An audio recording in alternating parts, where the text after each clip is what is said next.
আমৃত্যু ভালোবাসি তোকে। লেখনীতে সালমা চৌধুরী। বোনাস পর্ব। এক লাফের শুয়া থেকে উঠে বসে মেঘ আশেপাশে তাকাচ্ছে। সদ্য ফোটা ভোরের আলোয় মেঘের কুহুকি মুখমণ্ডলে চিন্তার ছাপ স্পষ্ট। চোখ কচলাতে গিয়ে দৃষ্টি পড়ে হাতের দিকে। ক্ষণিকের ব্যবধানে ছোট্ট হৃদয়ে হানা দেয় রাজ্যের অভিমান। গতকাল সকালটা কত মিষ্টি ছিল, আবিরের কণ্ঠে ঘুম ভেঙেছিল। অথচ আজ অষ্টাদশীর হৃদয়ে পুষা ভালোবাসার অনুভূতিগুলো অভিসঙ্গে রূপ নিয়েছে। মেঘ অভিমানী কণ্ঠে বলে, ওনাকে বলে দিস বাসায় ফিরলে সবার সঙ্গেই ফিরব। আমি এখন ঘুমাবো, আমায় আর ডাকবি না। উদ্ধৃতি চিহ্ন। কথাটা বলেই মেঘ গায়ে লেপ জড়িয়ে শুয়ে পড়েছে। মিম বোনের কথা মতো নিচে গিয়ে সবাইকে জানিয়ে দিয়েছে।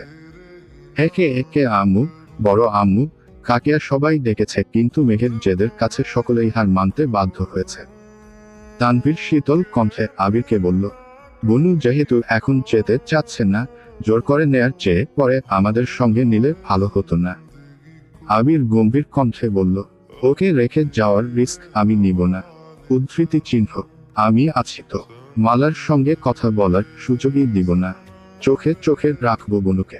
উদ্ধৃতি চিহ্ন। কিভাবে ভরসা করব বল, নিজেকেই তো ভরসা করতে পারছি না। তোর বোন যেন কষ্ট না পায় তার জন্য যতটা সম্ভব সময় দিয়েছি, আশেপাশে থেকেছি, এমনকি 12 বছর পর ওর জন্যই মেহেদি ছুঁয়েছি। এত কিছু করেও তোর বোনের মুখের হাসি ধরে রাখতে পারলাম না। বনু এমনিতেই তোমার উপর রেগে আছে, ওর মনের বিরুদ্ধে জোর করে নিয়ে গেলে যদি আরো বেশি রেগে যায়। আবির নিশ্চুপ। মেঘকে নিয়ে দুশ্চিন্তা আবিরের মনেও ঘুরপাক খাচ্ছে। গতকাল মেঘের বলা কথায় আবির অনেক কষ্ট পেয়েছে। প্রচণ্ড ঠান্ডায় গভীর রাতে নদীর পাড়ে ঘন্টার পর ঘন্টা একাকী বসেছিল। হাত পা জমে বরফ হওয়ার জ্বর হয়েছে, অথচ হৃদয়ের তারা চিহ্ন তখরণ থামানোর সামর্থ্য ছিল না। শেষ রাতে বাড়ি ফিরে কিছুক্ষণ রেস্ট নিয়েই রেডি হয়েছে। বাবা, কাকা আর মামাদের গতকাল রাতেই জানিয়ে দিয়েছিল আবির ঢাকা ফিরবে বলে। সকাল সকাল নিশ্চিন্তে আলী আহমদ খান, মোজাম্মেল খান আর বড় মামা ঘুরতে বেরিয়েছে। মেয়েকে উঠাতে ব্যর্থ হওয়ায় হালিমা খান তানভীর আবিরকে উদ্দেশ্য করে বললেন, এই মেয়ে মনে হয় না এখন আর উঠবে, আজকের ক্লাস না হয় মিসই দিয়ে দিক। আবির রাশভারী কণ্ঠে বলল, 2 ঘন্টার জন্য ক্লাস মিস দেওয়ার কোনো মানে হয় না। তোমরা আজ থাকলে আমি কিছুই বলতাম না, একটু পর তোমরা যদি যাও তাহলে এখন আমার সঙ্গে ক্লাসে যেতে সমস্যাটা কোথায়? উদ্ধৃতি চিহ্ন। তোর সাথে যেতে সমস্যা হবে কেন? ঠান্ডার মধ্যে উঠতে হয়তো আলসি লাগছে। আমি দেখছি বলে আবির ঘরে ঢুকলো। মেঘের রুমের সামনে এসে চারপাশে চোখ বুলিয়ে দেখল। আশেপাশে কেউ নেই। বিছানায় লেপ মুড়ি দিয়ে মেঘ গভীর ঘুমে মগ্ন। ধীর গতিতে রুমে ঢুকে বিছানার পাশে বসল।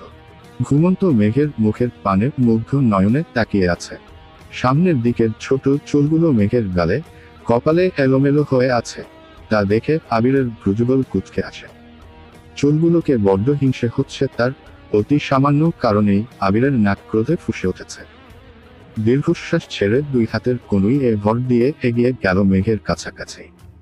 ফুল দিয়ে অগোছালো চুলগুলো সরানোর চেষ্টা করল। 2-1টা চুলের খোঁচায় মেঘ ঘুমের মধ্যেই বাম হাত দিয়ে বাকি চুলগুলো সরিয়ে কপালের উপর হাত রেখে পুনরায় ঘুমের রাজ্যে ডুব দিল। আবির মেঘের হাতের দিকে তাকাতেই বুকের ভেতরটা কেমন যেন মোচড় দিয়ে উঠল। কিছুক্ষণ স্থির দৃষ্টিতে চেয়ে মেঘের হাত নিজের কাছে টেনে আলতোভাবে ওষ্ঠচ্ছল মেহেদি দিয়ে লেপটানো রঙের উপর, যার কারণে আবিরের প্রেয়সীকে কাঁদতে হয়েছিল। আবির মেঘের হাতে হাত রেখেই মোলায়েম কণ্ঠে ডাকল, ম্যাম। মেঘের সাড়া নেই দেখে দ্বিতীয়বারের মতো হাতে অনুগ্র চুমু খেয়ে হাত ছেড়ে পুনরায় কিছুটা উচ্চস্বরে ডাকল, ম্যাম। উদ্ধৃতি চিহ্ন। ঘুমন্ত কণ্ঠের আওয়াজ ভেসে আসলো, হুম। মেঘের নেশাক্ত আওয়াজে আবিরের হৃদয়ের রক্তক্ষরণ নিমিষেই থেমে গেছে। ঠোঁটের কোণে এক চিলতে হাসির ঝলক দেখা গেল। প্রেয়সীর ডাকের প্রত্যুত্তরে সর্বদাই হুম বলা আবির আজ প্রেয়সীর মুখে এই শব্দ শুনে তারা চিহ্নসাগ্রস্ত হয়ে পড়েছে। আনমনে বিড়বিড় করে বলল, উফ, আপনার ঘুম ভাঙানোর সম্পূর্ণ দায়িত্বটা যে কবে নিতে পারবো? আবির গলা খাকারি দিয়ে একটু গম্ভীর কণ্ঠে ডাকল, এর বেশি লেট হলে অফিস ক্লাস কোনোটাই ধরতে পারবো না কিন্তু। উদ্ধৃতি চিহ্ন। আবিরের কথা মেঘের কান পর্যন্ত পৌঁছাতেই সহসা চোখ মেলল। চোখ পড়ল আবিরের গভীর নেত্রে। শ্যামবর্ণের পুরুষের কোমলপ্রাণ দৃষ্টি অকারণেই সেই পুরুষের প্রেমে পড়তে বাধ্য করে। হৃৎপিণ্ডের 4 প্রকোষ্ঠ জুড়ে অনুভূতিদের বিচরণ শুরু হয়েছে। আবিরের ছুরির ন্যায় চাউনি দেখে মেঘ পল্লব ঝাপটালো, দৃষ্টি সরিয়ে তাকালো অন্যদিকে। মনের পাড়ায় জমে থাকা অভিমানেরা ক্রোধে রূপান্তরিত হতে বেশি সময় লাগলো না। রাগান্বিত কণ্ঠে, আমি এখন যাব না বলতেই আবির বাজখাই কণ্ঠে বলল, তুই যাবি কি না সেই সিদ্ধান্ত শুনতে আসিনি। 20 মিনিট সময় দিলাম তোকে, 20 মিনিটের মধ্যে রেডি হবি। উদ্ধৃতি চিহ্ন। মেঘের প্রবল জেদ আবিরের হুঙ্কারের সামনে নিস্তেজ হয়ে পড়েছে। মেঘ মিনমিনে স্বরে বলার চেষ্টা করল, আমি বললাম 19 মিনিট বাকি। উদ্ধৃতি চিহ্ন। মেঘ সরু নেত্রে আবিরের দিকে চেয়ে বিড়বিড় করে বলল, ফালতু ব্যাটা। আবির মেঘের চোখে চোখ রেখে বলল, 18। মেঘ বিড়বিড় করতে করতে তাড়াহুড়ো করে বিছানা থেকে নেমে ওয়াশরুমে ঢুকতে গিয়ে ছুটে এসে ব্যাগ থেকে ড্রেস বের করে পুনরায় ওয়াশরুমে ঢুকল। আবির মুচকি হেসে পকেট থেকে ফোন বের করল। মেঘ ফ্রেশ হয়ে বেরিয়ে দেখে আবির বিছানায় হেলান দিয়ে ফোন চাপতেছে। মেঘ বের হতেই আচোখে একবার দেখে নিল। ঠান্ডা পানি দিয়ে হাত মুখ ধোয়ায় মেঘের হাত পা থেকে শুরু করে সারা শরীর অনবরত কাঁপছে। কাপা কাপি দেখে আবির উদ্বিগ্ন কণ্ঠে প্রশ্ন করল, খুব বেশি ঠান্ডা লাগছে, বাইকে যেতে পারবি নাকি গাড়ি নিয়ে যেতে হবে? আবির ভাইয়ের যত্ন দেখে প্রতিটা ক্ষণে নতুন করে আবিরের প্রেমে পড়লেও আজ সবকিছু বিরক্ত লাগছে। বারবার শুধু মালা আপু আর নাম মুছার কথা মনে পড়ছে। আর মনে মনে বলছে, আবির ভাই শুধু আমাকেই শাস্তি দিলেন, অথচ মালা আপুকে কিচ্ছু বললেন না। এখন আমার যত্ন নিতে হবে না। উদ্ধৃতি চিহ্ন। আবির আবারও শুধালো, কি হলো? গাড়ি বের করব, প্রয়োজন নেই। মেঘের অভিমানী স্বর বুঝতে পেরে আবির আর কথা বাড়ায়নি। রেডি হতে বলে নিচে চলে আসছে। আবির মামি, নানু, কাজিনদের সঙ্গে কথা বলছে। মেঘ নিচে আসতেই মামিরা তাড়াতাড়ি করে পিঠা খেতে দিয়েছেন। এত সকালের রান্না হয়নি, না খেয়ে বের হলে বড় মামার রাগারাগি করবেন। আবির, সাকিব, তানভীর ওরা ভোরবেলায় পিঠা খেয়েছিল। মেঘ অল্প খেয়ে সবার থেকে বিদায় নিয়ে অনিচ্ছা সত্ত্বেও মালার রুমে ঢুকল। মালা শুয়ে শুয়ে ফোন চাপতেছিল। মেঘ স্বাভাবিক কণ্ঠে বলল, আপু আসছি, ভালো থাকবেন। উদ্ধৃতি চিহ্ন। মালা মেঘের দিকে কেমন করে চেয়ে আছে। মিনিটখানেক নীরব থেকে কঠিন স্বরে বলল, তুমিও ভালো থেকো, খুব বেশি ভালো থেকো। মেঘ হতভম্ব হয়ে মালার মুখের পানে তাকিয়ে আছে। মালা ভিতরের সবটুকু আক্রোশ নিয়ে কথাটা বলেছে।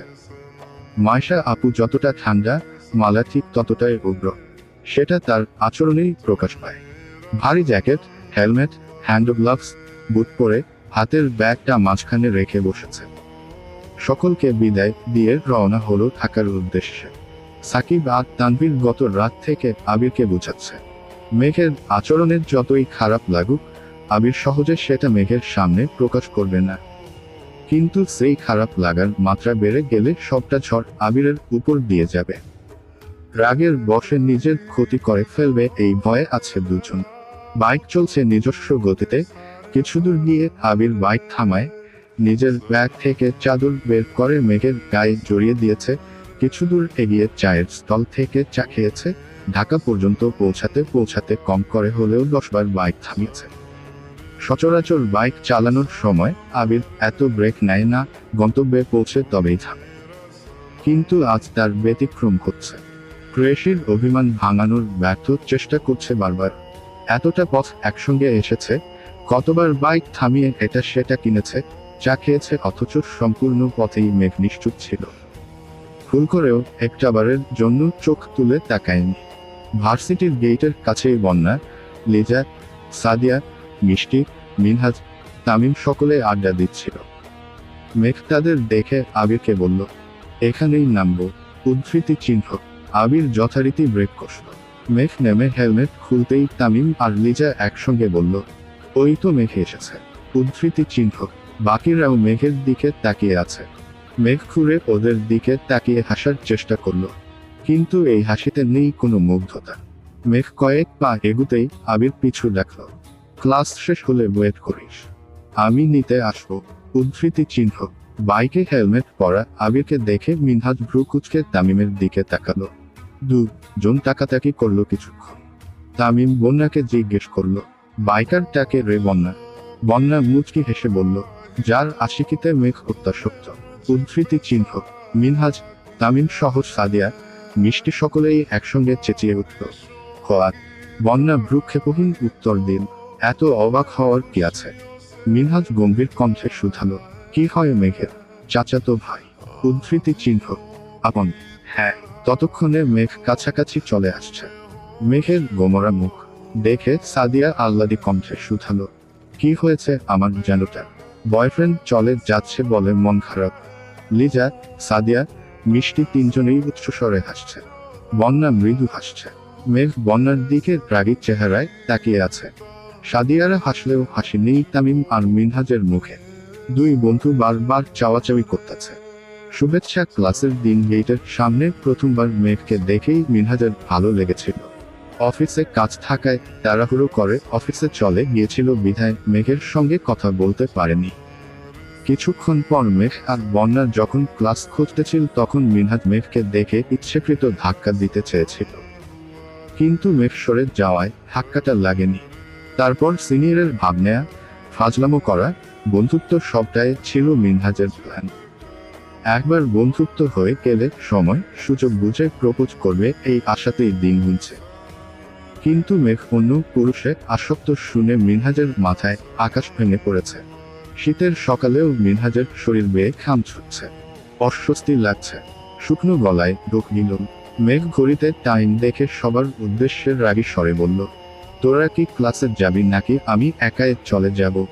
যাব, বলে ওরা ক্লাসের উদ্দেশ্যে রওনা দিল। মিনহাজ স্থির পায়ে হাঁটছে আর তামিমকে উদ্দেশ্য করে বলছে, আমি যে মেঘকে ভালোবেসে ফেলেছি তার কি হবে? টেনশন করিস না, চল ক্লাস শেষ করে আসি, তারপর মেঘকে নিয়ে বসবো।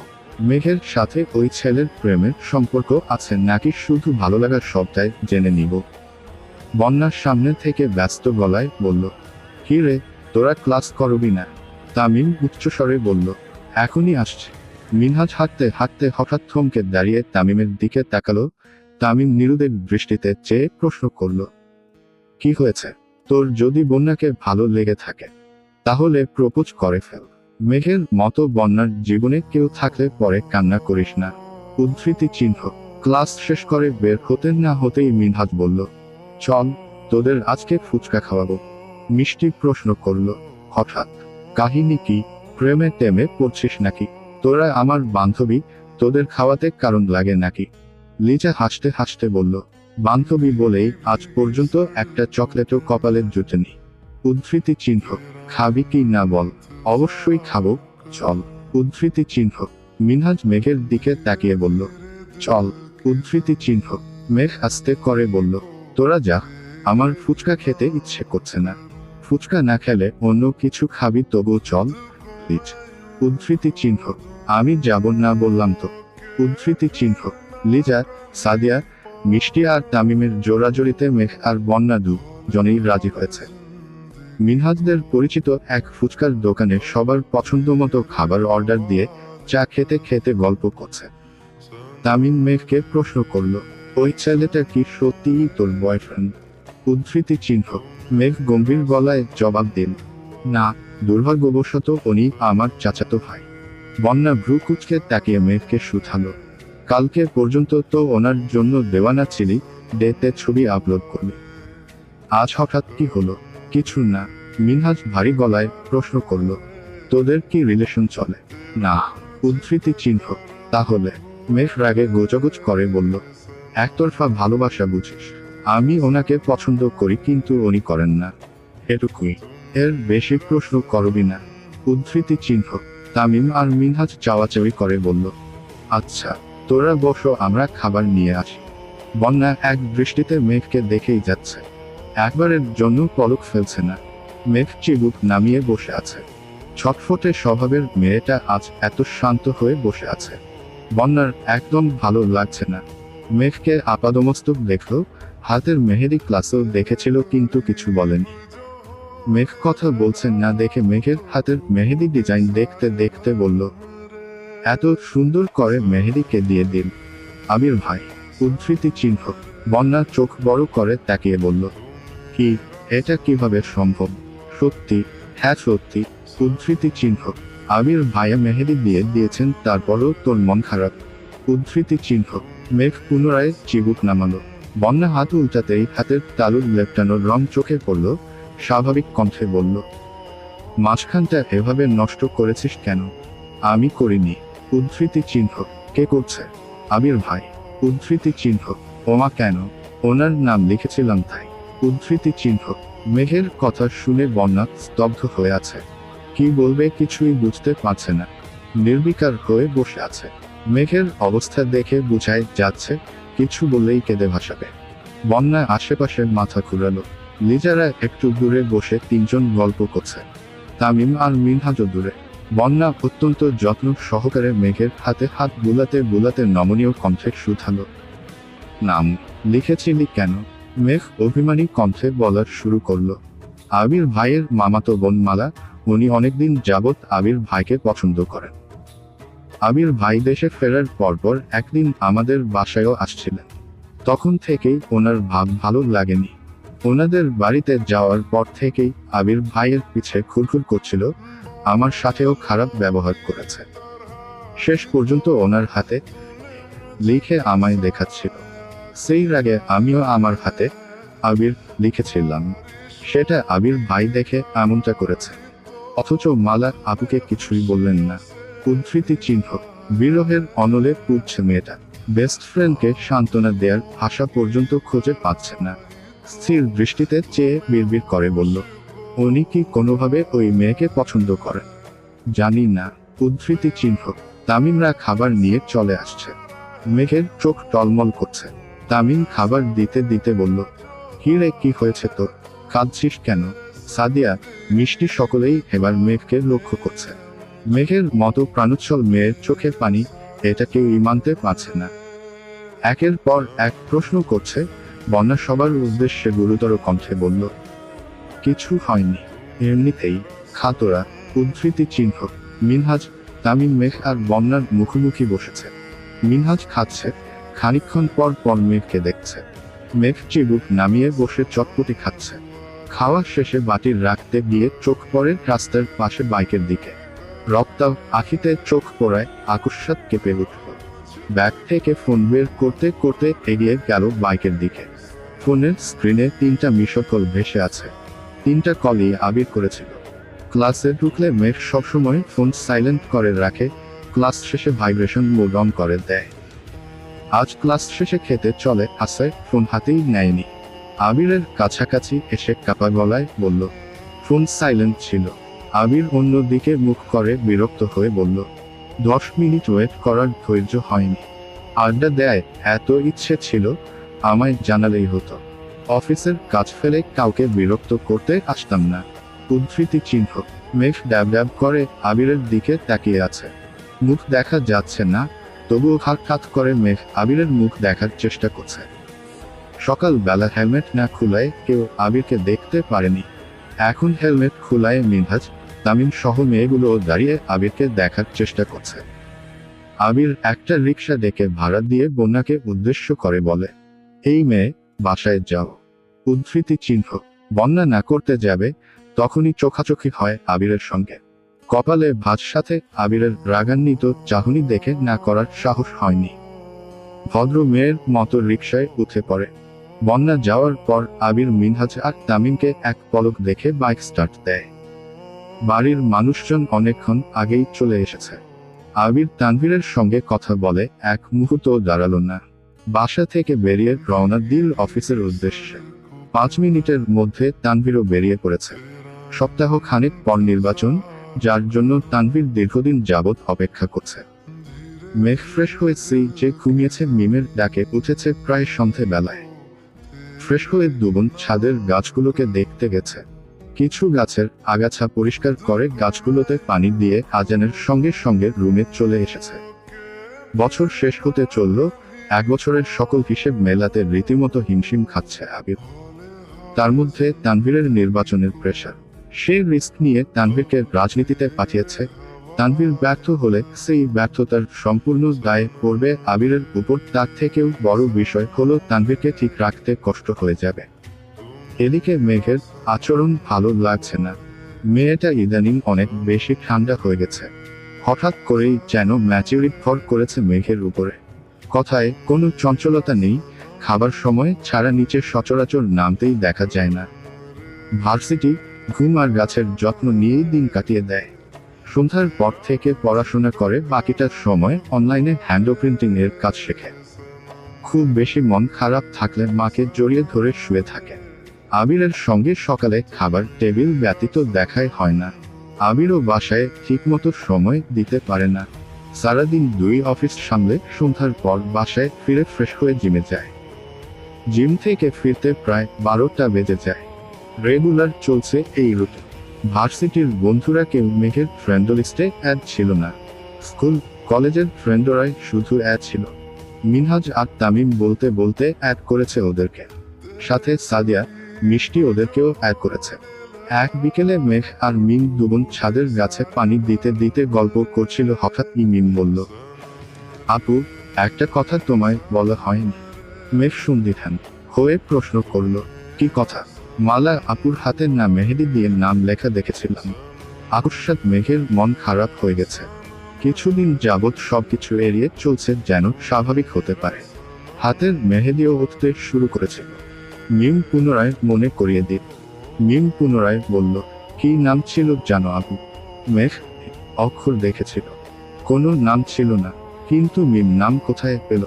তবে কি পরে আবির ভাইয়ের নাম লিখেছিল? মেঘ আনমনে এসব ভেবে প্রশ্ন করল, কি নাম? আশিক। মেঘ চমকে উঠে প্রশ্ন করল, আশিক, তুই ঠিক দেখেছিস? হ্যাঁ, আমি একদম ঠিক দেখেছি। বিয়ের দিন রাতে দেখেছি। তোমাকে বলতে গিয়ে দেখি তুমি ঘুমিয়ে পড়েছ। তারপর দিশাকে জিজ্ঞেস করছি, আশিককে। তখন দিশা বলছে মালা আপুর এক্স বয়ফ্রেন্ডের নাম আশিক। উদ্ধৃতি চিহ্ন, এক্স বয়ফ্রেন্ড। দিশা তো তাই বলল, উদ্ধৃতি চিহ্ন। মেঘ গভীর চিন্তায় পড়ে গেছে। মালা আপুর বান্ধবীদের সঙ্গে বলা কথা আর ওনার আচরণে স্পষ্ট বোঝা গেছে উনি আবির ভাইকে পছন্দ করেন। সকালবেলা হাতে শুধু অক্ষরটায় ছিল, খুব উৎসাহ নিয়েই দেখাচ্ছিলেন। রাতে সেই অক্ষর আশিক কিভাবে হলো? কেউ কি হাতে কখনো এক্সের নাম লিখে? তবে কি অন্য কেউ ওনার হাতের নাম লিখিয়ে দিয়েছে? কে সে? আবির ভাই নয় তো? মেঘের হৃদয়ের শক্ত খোলস ভেদ করে অকৃত্রিম হাসি ফুটে উঠেছে। তাড়াতাড়ি গাছে পানি দিয়ে রুমে চলে গেছে। বেকনিতে দাঁড়িয়ে আবিরের জন্য অপেক্ষা করছে। আবির সিঁড়ি দিয়ে উঠতেই মেঘ রুমের দরজা খুলে বেরিয়ে আসলো। ঠোঁট লেগে আছে মায়াবী হাসি। আবির ভ্রু কুঁচকাল। মেঘ হাস্যোজ্জ্বল মুখে বলল, আবির ভাই। আবির কোনো প্রকার ভাবাবেগ প্রকাশ না করে কিছুটা তপ্ত স্বরে বলল, কিছু বলবেন? মেঘের হাসিমুখ মুহূর্তেই অন্ধকারে ছেয়ে গেছে। আবিরের এমন উত্তর আশা করেনি সে। মুখ গোমরা করে বলল, আমি যা বলতে চাই তা শোনার ধৈর্য আপনার হবে না। বিরক্ত করার জন্য দুঃখিত। উদ্ধৃতি চিহ্ন। দুপা পিছিয়ে রুমে ঢুকেই মেঘ দরজা আটকে দিয়েছে। আবির অভিভূতের ন্যায় বন্ধ দরজার পানে চেয়ে আছে।